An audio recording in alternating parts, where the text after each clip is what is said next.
তো গাইস আমরা রওনা হয়ে গেলাম। বিশেষ একটা খাওয়ান আছে আজকে। আবার সব দিকে যাচ্ছে ভাই। তুমি কি করার জন্য আজকে ভালো লাঠি খেতে দেবে। সাব্বির তুমি অনেক মিস করবা কলেজ থেকে আসলাম। মিস ইউ রে। সাব্বিরের ব্যাপারে কিছু বলবো না, কারণ কি যে সাব্বিরের ভাই ব্রাদার আছে, মেয়ে বন্ধু মেয়ের অভাব নাই। তার জীবনে মেয়ে হইলে আর কিছু লাগে না। এখানে দেয় 10টা মেয়ে নিয়ে যায়। না সে তো কইতে পারবে না, সে তো কইতে পারবে না কিছু, যে আমরা তারা ফোন দিছিলাম সে আসে নাই, আমরা তারা ফোন দিছিলাম। ব্যর্থ ব্যর্থ।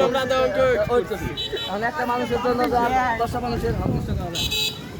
এখানে সব প্ল্যান এই যে আমাদের বড় ভাই শরীফের, সে বলেছে আমরা কোনো জায়গায় কোনো ইয়ে আছে না। হ্যাঁ তার তরফ থেকে এটা পার্টি, তার তরফ থেকে এটা পার্টি। পরীক্ষা সামনে তো আমাকে খাওয়াই দিবে, তুমি মিলাদ পরীক্ষা আমরা মন ভরে তার জন্য একটু দোয়া করব। আল্লাহুম্মা আমিন। আমি খাস করে দোয়া করব যে আমার বোন, আমার মামা হদিপ পাস করে সামনে তাহলে আমার সাথে আবার দেখা হয় ইনশাআল্লাহ। দেখা হবে।